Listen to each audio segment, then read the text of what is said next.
Frontières renforcées, racines chrétiennes, fin du politiquement correct. Le très conservateur Viktor Orban hausse le ton à 10 mois des élections européennes.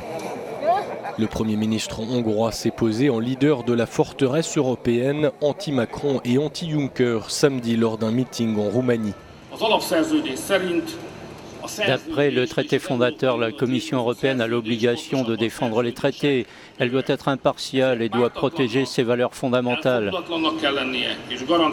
Cette commission n'est pas impartiale, car elle supporte clairement les forces libérales.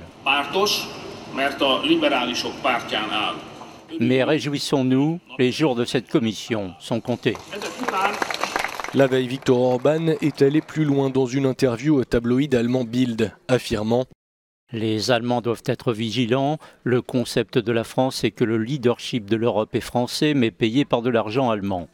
Nous ne voulons pas d'une Union européenne menée par la France. » Le même jour, Emmanuel Macron dénonçait la montée des nationalistes en Europe centrale lors d'une consultation citoyenne sur l'Europe au Portugal. Et c'est aussi pour ça que la bataille des élections européennes sera fondamentale. L'important, c'est de n'accepter aucun recul, aucun retour en arrière, aucune fracture de l'Europe en raison de ses peurs.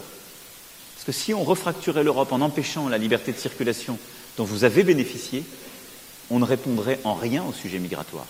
On le reposerait entre nos pays. Les élections européennes se tiendront dans les 27 États membres entre le 23 et 26 mai 2019.